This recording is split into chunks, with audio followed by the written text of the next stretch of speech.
Hello guys, I'm sure you're doing awesome. So this is the first video of the database internal series.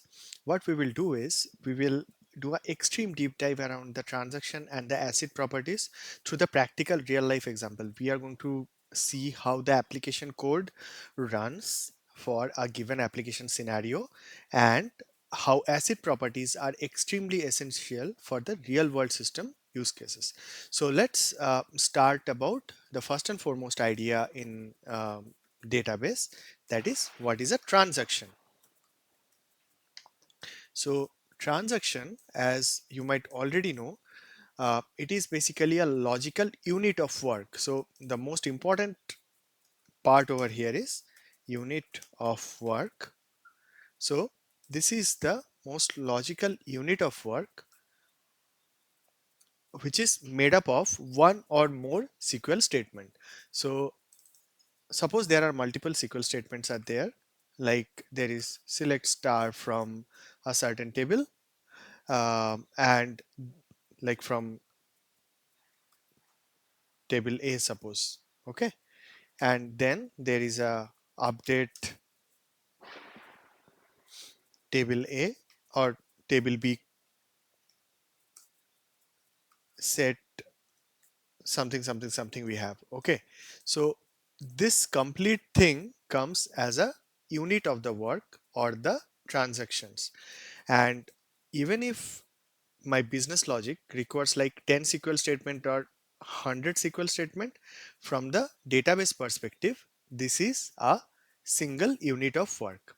So let's take an example. Suppose there are two persons are there, like suppose Alice and Bob, and what we have to do is we need to read the uh, like we need to transfer money from the Alice's account to the Bob's account. As you can see over here, I try to represent it diagrammatically that from Alice's current balance, we need to transfer money to Bob, right? So suppose we are deducting 100 rupees from Alice or $100, and we are doing a minus over here, deduct, and here we are doing a plus to Bob's account. So plenty of things might go wrong there, right? So suppose Alice might not even have $100 in her account to give it to Bob, or there are the things might happen that even if Alice has some money, his account has been blocked by the government because of some irregularities. So if any of these cases, like the failure cases, comes in, even if this transaction start, this transaction shouldn't succeed. So the thing is that, like, I will just write it for your further clarity. Suppose if Alice have only $50, so entire operation must be cancelled, or even a better term we can use is undone. So suppose there are some activities that are going on, which is predecessor of this particular transactions or this particular unit of work, but all of them represent a single unit of work. Like suppose some e-commerce transaction is going on, okay, and at the end we have to transfer some thing to the Alice to Bob. Like Alice is, suppose she's a buyer and Bob is one of the seller. So before that some order has already been placed, but now that we see that Alice doesn't even have $100 to send, so we cancel the order. So this sort of scenario we could think of, like you never want Alice, like unless the whole unit of work successfully completes from start to end, we do not want any kind of partial update. So I will just write it code wise what generally happens. So here you see, with begin statement we are starting a transaction, and then what happens is, like we check the balance of Alice, and then we update the account balance of Alice by deducting it, and then we add it to the Bob's account balance. So in this particular stage, we can add some kind of a if condition, or we can even raise error that Alice doesn't even have 100 rupees or $100 balance. So I hope you got the clarity what exactly a transaction is. Transaction is nothing but a complete unit of work which represent a state of the system. So now suppose alongside this thing, our database do have some other constant as well. So suppose some kind of a requirement, like you are developing a fintech solution, and some kind of a requirement that came. The requirement is something like, here we are just talking about one update. Suppose there are like 1,000 updates are scheduled. Okay, thousands of updates are to be done as part of a transaction. And suppose out of 995 transaction got already succeeded. 995 update got already succeeded.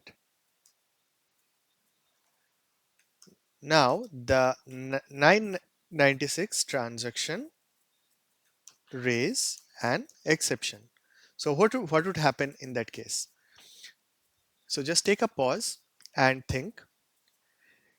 In case you came to the conclusion that those 995 transaction will be undone, or there is a particular term to it called rollback, then you are absolutely right. Because it is a part of a transaction or the unit of work, the whole unit of work has to be succeeded. So in that case, the whole thing will be rolled back. Let's take a deeper look what happens in the database internally for a transaction. Like how exactly this updates which are not being committed to the database that are being matched. So if we are talking about the PostgreSQL, okay, so for the PostgreSDB, what generally have is there is something called WAL, or the write ahead log is being used. So write ahead log is a very important concept in terms of the databases. We will also try to cover some of the use cases of the NoSQL in our later videos. So in that case, we will probably go a little bit more detail into the WAL, but WAL is basically a predictive logging or something called write ahead logging. So what we do in this case is it logs the intent that want to change into the disk quickly. So it doesn't commit anything to the database, but it writes to disk quickly, but doesn't commit anything.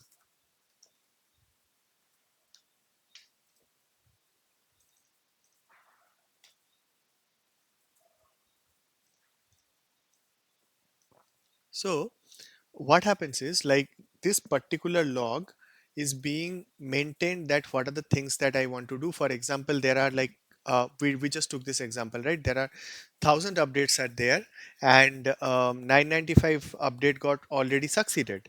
So succeeded, I have used the term, I haven't used the term committed. So what happened for those 995 transaction, those 995 updates, they are being written to the WAL. So once the all the 1,000 or the total unit of work get completed, then this all the 1,000 update rather from the WAL, it will be flushed and committed. So we call it flush. Flush means it is removed from the WAL and committed. So this is the exact process that happens during a transaction into the WAL. All the transaction log has been maintained, and when the transaction actually succeed, when the database encounters the actual commit from that WAL, it is actually being put into the database. Alongside that, now let's take another example. Suppose this transaction is going on, and here we have our write ahead logging.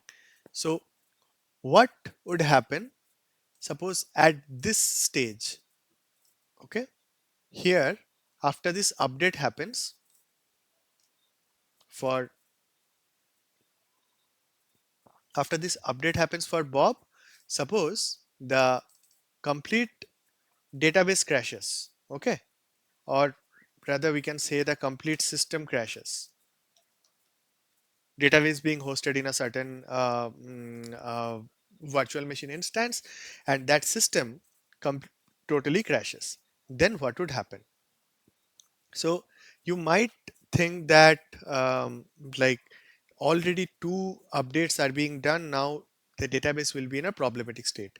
But we are, but what we see over here is this particular transaction is not being committed yet. So that definitely mean that this two transaction like this one and this one, they will be what? They will be rolled back with the system failure or the system crash, whatever you may think around. So another important aspect of the transaction is no partial update ever happens. So that is why it is very important, like when you understand a particular flow in your um, in your system, you always wrap it as a transaction so that you do not do it as a partial update. Either your whole flow succeed or the whole flow completely fails. Okay, alongside that, I also want to give you a probing scenario, like just for your brainstorming, so that like you could think through what would happen here. So suppose uh, for your bank account statement is being created. So if you see your bank account statement, at the top of the bank account statement, what they would probably do is they would probably do a select star from your account, like where account ID equal to, suppose your name is Virat, account ID equal to Virat. Okay. So what would happen is at first this sum will be printed, and then each of your transaction will be listed there. So for that you will also run a select into the database, right? Like select star from all transactions where similar to that account ID equal to Virat, right? Now just think about this in between these two. Okay, in between these two, if we have a failure, like uh not exactly failure, I would say, in between these two, like once the sum is being printed, suppose this sum, the first one, give you some amount like 200. Okay, like you have three transactions, one with the 100 rupees, another with another two with 50 rupees. Okay, suddenly by the time, okay, within this little time frame, another transaction happens which adds 100 more rupees. So what would happen is the actual sum become 400. Sorry, actual sum will become 300. But at the top, your sum will be coming as this, right? So although your transaction list, so transaction list will show 200, the like 100, 50, 50 and 100. So it will be total 300, right? But the actual sum at the top of the report, it is showing 200. So here also a case of transactional atomicity kicks in, and how we control it by using isolation levels, like that is the third letter of the acid property, and we will go extreme detail like while we will be covering that. So this is just to probe you, like during simple report generation, during the simple select statement also, there are plenty of things might go wrong.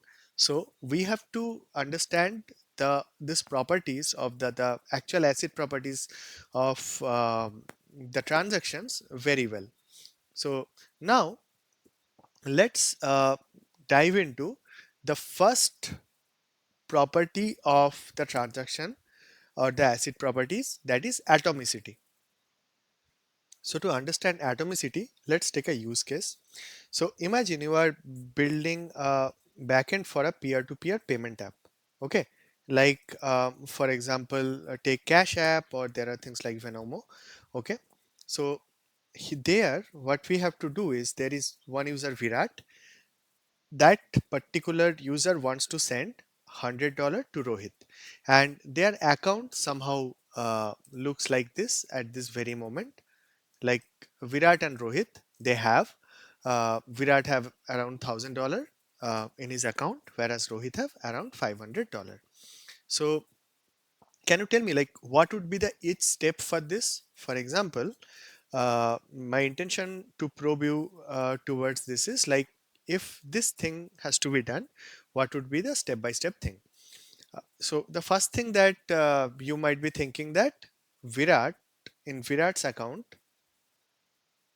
we have to check that the account balance has to be greater than or equal to 100, and then we will do a subtract, and then we will do a add. So add will be happen to Rohit, and subtract will happen from Virat. Okay. So now great, we have identified the logical unit. So this whole part is basically one UOW, or unit of work. Okay, or transaction. Now what if our code successfully deduct 100 from Virat, but before getting it credited to Rohit, the server crashes. So after subtracting or deducting from Virat before crediting to Rohit,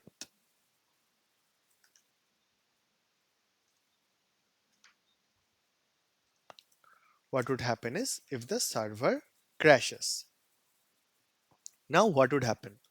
So the first thing, like you might think that we probably have to do something like a try or catch. Okay, or in database terms, if I talk, it should be something like a raise exception. But the thing is that when the server crashes, it never it never get a chance to even execute the try catch, right? So somewhere in between only it is gone. It doesn't even come to that flow where we have a opportunity to write this compensation, or the compensating transaction, where we give the money back to Virat, right? So in this case, if you are just thinking of try catch, it will not work. So application can't clean up things by itself. So we somehow have to control it in the database itself, not through any kind of application logic. That partial update should never persist. So the idea of transaction, as we again we should emphasize, that is, partial updates should never persist. This is the key idea. So what happens over there? How can we tell the database these two updates are one logical operation? If anything fails, even a sudden crash, undo everything. So this is what database call a transaction. And as we have seen earlier, like in our code, if we are marking something as a begin and this commit, in that case this whole thing is a transaction. Okay, so anytime we throw something, or the even the system crashes, what would happen is the transaction will be rolled back. So now let's take a example and see it completely in action. To demo it to you, I have created a very basic application. So here you see, like, this is a money transfer application that I created, and all this code are already there in the GitHub. So I'll be pasting my GitHub link in my comment section, so you can always refer to this. It is a simple .NET code. So what we have written in the code is, I will just give you a very brief walkthrough. We have created a connection to a PostgreSQL database, and this PostgreSQL database is, again, like I will just show you over here. It is, it has only a single table which has this information that if the account is of Virat, it has the balance of 1000, and if it is of Rohit, it has the balance of 500. Now what we are trying to do is, we have created a transaction. You can see there connection.begin transaction that we have done. We have started a transaction. This is again from the application side, and this is just to show you that in the application side and as well as in the database side, from the both end, we can mark something as a transaction. And here you can see we have wrote some vanilla or the raw SQL commands, and if the Virat's account is not found, we are throwing an exception. So in all these cases, what would happen is the transaction will be completely rolled back. And when all of these things are actually getting succeeded, like all the steps, for example, if the Virat has $100, after deducting $100, we are adding 100 to the Rohit's account, and then we are going to commit the transaction. So what happens here in between, if any of this thing doesn't work, it will be rolled back. So let's see it in action. In our uh, over here, you can see I'm just transferring 100 from Virat. So I'm transferring. I think I have transferred for 5 times. So if we now see the balance, we'll see that the Virat has 400 and Rohit has 1100. So 600 has been deducted from Virat and 600 has been added to Rohit. Now again, I do few transfer. After that, you see the transfer failed because of the insufficient fund, that the Virat account doesn't have anything. So if I go there, I see that the transfer, like Virat account doesn't have anything. So here you can see this insufficient balance, that whatever we are insufficient funds, and showing the Virat's balance, this is exactly that is we are throwing from here. Okay, so again I have made an update in my database, and what I have done is I have just one second. So you can see again I have set the transaction values correctly. Like now Virat has again $1000 and Rohit have $500. So again, if I start my transaction, you will see that it is succeeding. So uh, I think it is clear from your from this whole thing is that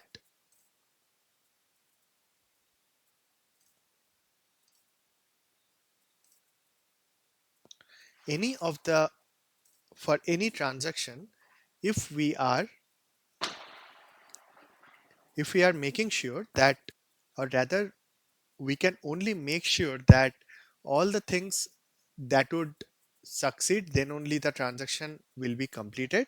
And this property that we explored right now, that is basically what atomicity is. Atomicity means for a certain unit of work, it has to be all or none. That means either all of the things that will be succeeded, or none of the things will succeed.